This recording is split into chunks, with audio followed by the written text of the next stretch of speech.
Within Octopus. out. Yes, I them. Ayo, yes, I them. Yes, I them. Ayo, yes, I them. And if your guess is right, this is yes, I them. Ayo, yes, I them. And if your guess is right, this is 8 p.m., 9 p.m. to 12 midnight. Nothing stops you from taking additional milk. But when you take additional milk by 7 to 12, digestion could be very slow. And when digestion is slow, the heart becomes congested. And the first symptom that will occur to you could be chest pain, which we call angina. And when it becomes a habit, it can cause heart failure. So let's assume that you traveled or you came to work and has arrived home late. And it's around, let's say, 9, 10 p.m. and your supper is ready.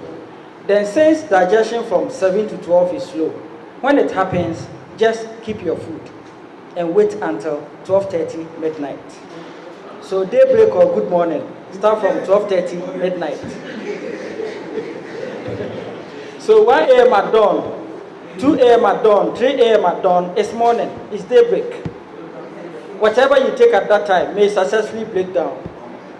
Yeah, so right now as we speak, I think it's around 12 something. It's 12:47 if my time is correct. You can take rice, kenke, fufu, any food of your choice now, and even if you are feeling sleepy, you can rest on your chair or on bed.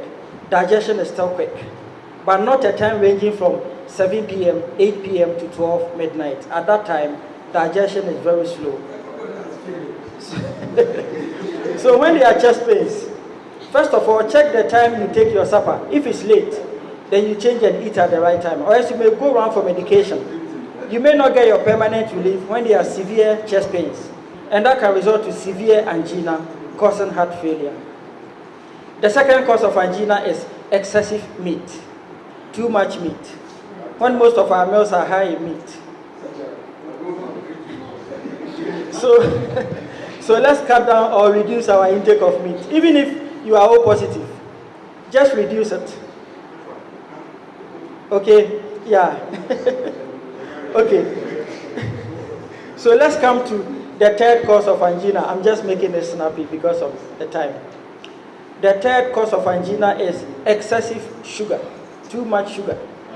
When most of our meals are high in sugar.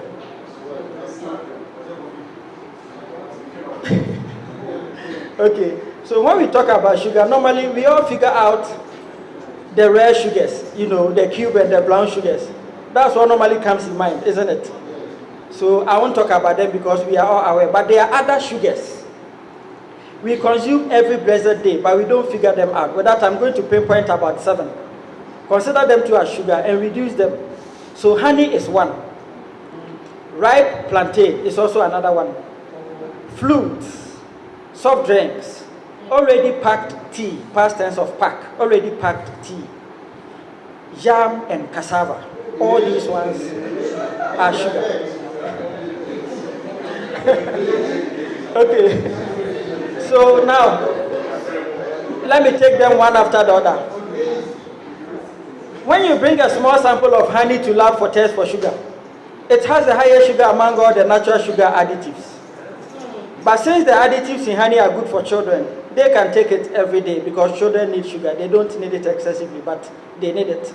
If you can observe, children can play from morning till evening. They are not tired, so they need more sugar. But at our age, work has taken over all the time. We hardly exercise. And at this age, we started taking sugary foods, not today. So an amount of sugar you consume now can determine the level of your insulin. So at this age, we should reduce sugary, and our first target is honey. It simply means that I personally do not know your sugar level. That is why I am humbly asking you to reduce. But if you have seen a practitioner and you are told that your sugar has shoot up or you are diabetic, then you should avoid the honey or reduce entirely. Ripe plantain. Some patients nowadays are diabetic as a result of consuming ripe plantain excessively. They see the sweetness to be natural. They take it by heart. They go to hospital, they check their sugar, it has shoot up. You can take it anytime you wish, but the quantity is what we are talking about. Let's come to fruits. Fruits as in quantity. In our community, if you can observe across the country, one person can wash 30 mangoes or a bucket of mango and eat all at a go. That's what we mean by, yes. That's what we mean by excessive. You alone can't take 30 fingers of banana at a go. Like as my brother said, a full ball of melon. It's too much. So some patients nowadays are also diabetic as a result of consuming fruit excessively. Because there's this idea that fruit are good, which of course is true. They take it excessively. They go to hospital, they check their sugar, it has shoot up. So you need fruit every blessed day. It's the quantity we are talking about. Soft drinks. Soft drinks are like meat. They are very tempting. When you buy them in cartons and you keep them in your fridge, you are going for a bottle of water and as you saw more to cook. You feel like taking it. When you are 25, 30, 40 upwards, you can't take soft drinks 3-4 times a week. It won't work for you at all. If you are 30 years, consider 30 years to come. If you are 40 years, consider 20 years to come. The kind of life you live now can tell after 60 what can happen to you. Whether you are going to lie sick or stand strong, it can tell. So let's reduce our intake of soft drinks. Let's come to already packed tea. There are teas made up of powder with sugar added already, whereby we only apply water. They are not bad products. They are consumable products, but they are high in vitamin B12 and sugar. So children can take it every day because they need a lot of B12. B12 is for drastic growth and development. And when you are a child, what we are all expecting to see from children is to see them growing up every day. Every day you want to see your world growing up. So they need more B12. But at our age, when your growth is so vast, your life expectancy may be short. At this age, you grow gradually, and they run through every family bloodline. Every family and their own stature. Some are slim, some are heavy. It's in the bloodline. If 10 years you are still maintaining your stature, then you are doing well. I don't know if you are getting my point. So at this age, we don't need too much B12 foods. So the whole of the week, you can take a maximum of 3 sachets of carb or this way, but the children can take it every day. The type of tea you can also take in most cases should be plant-based teas, like lepton, like green tea. Any plant-based tea should be highly consumed at your age, and the children can take more of the carb among others. So when they are chest pains, take all these into consideration. Now let's come to yam and cassava. Yam and cassava. The oat, the wheat, the yam, the rice, when you eat them, they all break down. They all tend to sugar. But when it comes to yam and cassava, they tend to 100% sugar. Let me give you a little breakdown. When you consume plantain, and the plantain breaks down, the sugar level is 10%. When you consume oat, wheat, millet, sorghum, among all the other fiber grains, and they break down, the sugar level is 15%. Plain rice, 60%. Brown rice, 40%. Cocoyam, 70%. Maize, 50%. Yam and cassava, 100% sugar.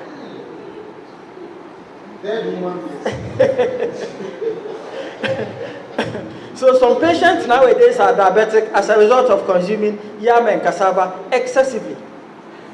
Some use them for fufu almost every day without blending plantain. You see, when you blend plantain to the yam or the cassava, it reduces the sugar. Especially when you know you take it every day. If it's once in a while, no problem. But if almost every day you take yam or cassava fufu, try and inculcate the habit of blending plantain to them so that they can reduce the sugar.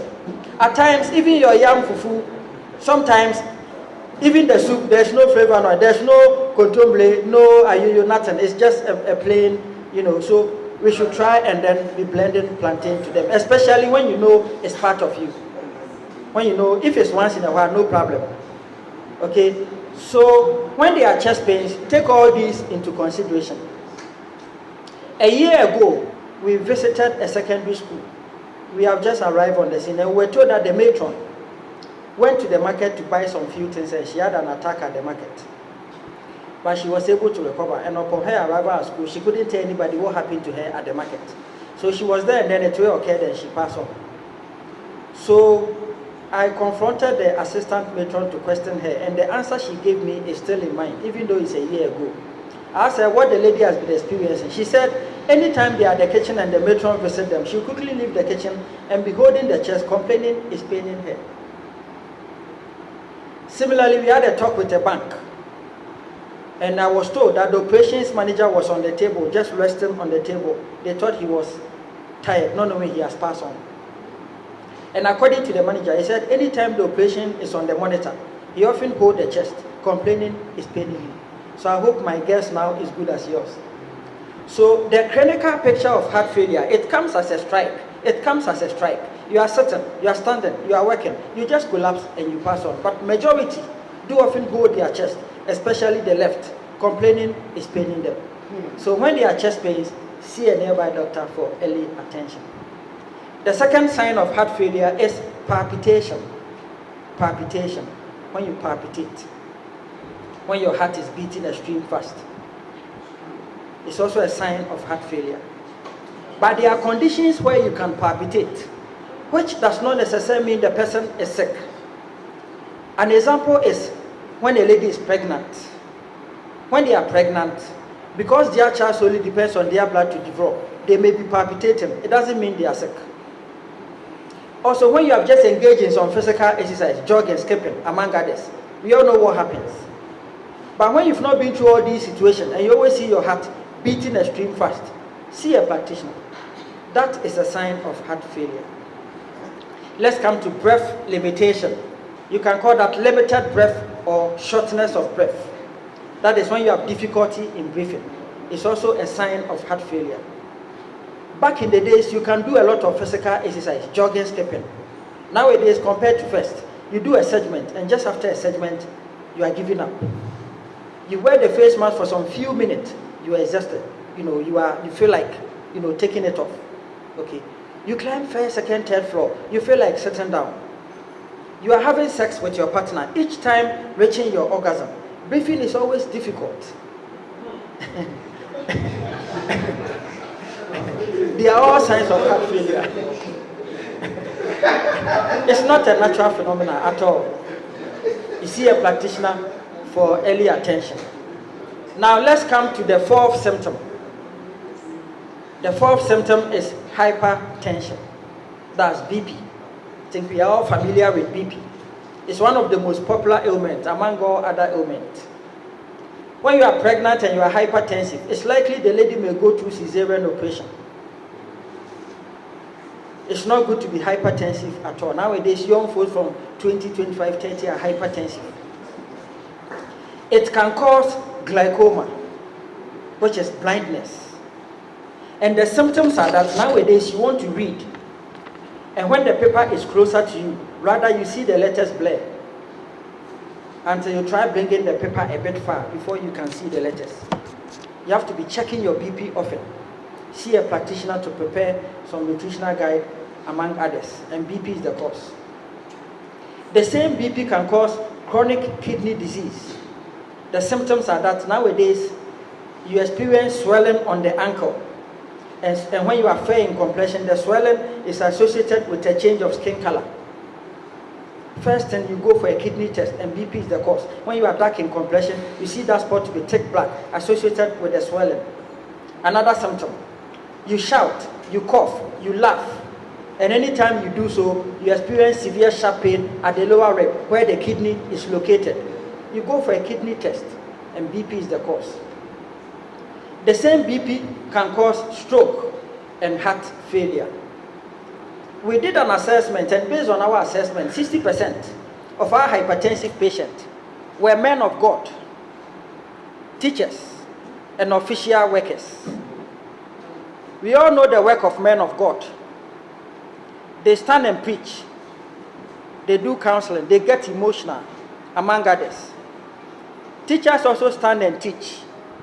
And because they have to explain a lot of things for the children to understand, they talk a lot. Anyone who talks a lot spits a lot. Okay, and imagine teaching whilst a student is talking at the same time. It's instinctive, so they have to react for the student to keep quiet. Aside eating, they mark, they prepare lesson notes. It's a brain-consuming work. more than a steel bender working in the sun. When you are an official worker, always at office, it is assumed that 5 times a week, you are always on sedentary position, engaging with visitors, reading, writing on the monitor. It's also a brain-consuming work. So what matters now is life after 60. That's what matters. I'm attending to over 31 stroke patients in their homes. They are bedridden. The families will come and see you. Please come home and attend to my ward for me. About 18 of them are retired teachers. The rest are in the various sectors. If you get to the hall and you see their picture and the current condition, is vastly different. What we are all yearning for now is long life in good health, not long life in sick and in pains. When you are 90 years and you are strong, your children, your grandchildren will benefit from you because you are still strong. When you are 65, 70 and you are sick, your dreams will be shattered, your children will suffer. So there are minor causes of high BP. We see them to be minor, but they can cause high BP. Okay, we see it to be something normal, but it's not. An example is stress. And when we talk about stress, the most dangerous one is mental stress, which is being triggered by being under pressure. Mental stress can cause brain seizures, high BP, stroke, among others. And we go through every blessed day. Let me give you a typical example of mental stress. You have just received a phone call, and the moment you pick, it's your sibling or your best friend demanding for 200 cedis, telling you it's an emergency. And from the way the person is explaining, you are much affected. So you promise on the phone, okay, give me some time, I'll send. And because you promise, within 30 minutes, the person is calling like 30 times for the money. That alone is an example of mental stress. And I guess we all go through. So, so there is a stress hormone in the brain called cortisol.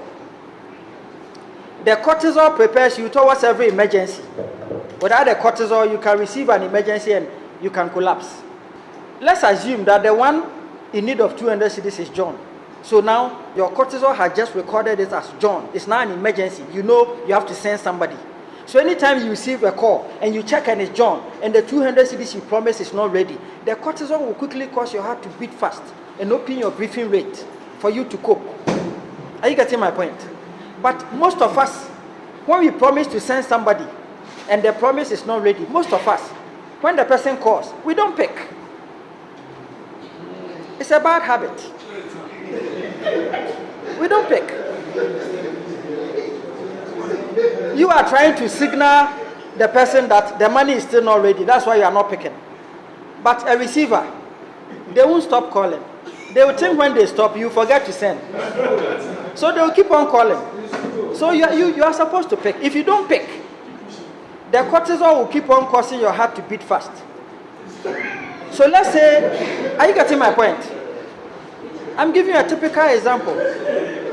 Okay, so let's assume that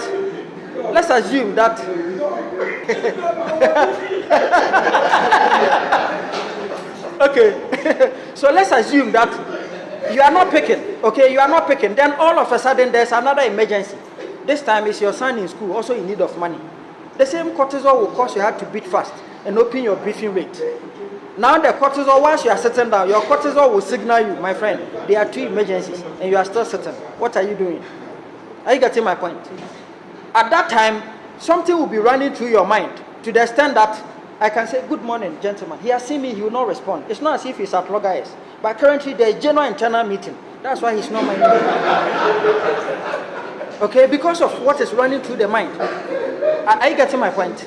So you are supposed to pick. Still you are not picking. Then all of a sudden there's another emergency. This time maybe it's your landlord trying to remind you of your rent. Because there are 3 emergencies and you are still not acting. The 4th emergency call that may come, instead of your cortisol preparing you, it will then say, I'm tired. There are 3 emergencies, you are not acting. So this 4th one, I can't do anything. That is when people receive call and just after the call, they have an attack, they collapse, high BP, among others. So the first step to take is that the moment you observe the first caller, John, keep calling for the money. You pick and say, John, in fact, I promise, but the money is still not ready. So you stop calling. The moment I get, I'll send. The moment John stop calling you, the moment John understand and stop calling you at that time, you are managing stress. That's what we call stress management. Apply this one to all the other forms of stresses. Don't pile them up. I don't know if you are getting my point. Oh, if it's school fees, madam, my son just called. Can I pay part? She agrees. You pay. Okay? So we all manage. We all manage. Okay, temperament is also another cause of high BP. When you are quick-tempered, your chance of getting BP is 90%. Already if you are hypertensive,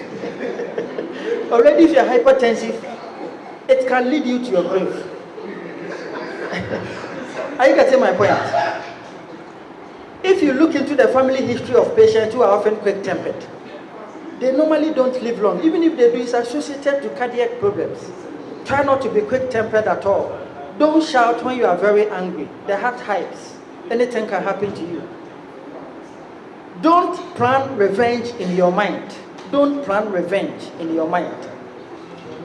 There's another stress hormone in the brain called adrenaline. The adrenaline is very trickish. It can oppose or support you. So, once again, I have just insulted my senior brother. I've observed I didn't do well. I'm coming to apologize. He has seen me coming. Quickly, the adrenaline will signal him. He doesn't respect. When he comes, sack him. So already, my brother is waiting for me for him to sack me.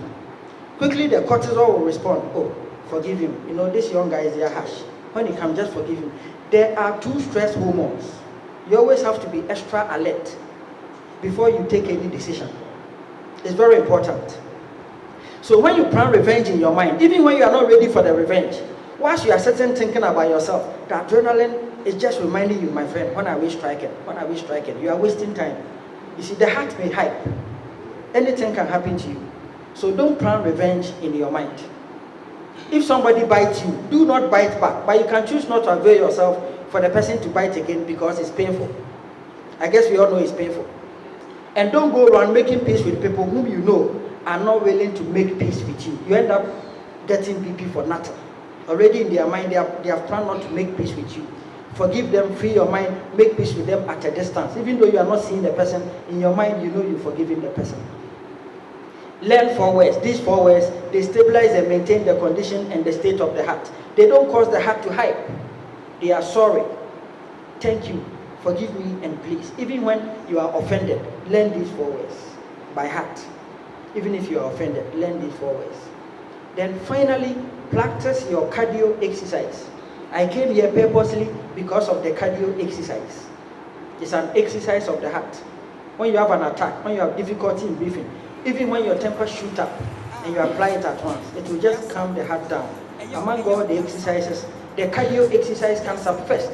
Ayo, yes, I them. And if your guess is right, this is yes, I them. Ayo, yes, I them.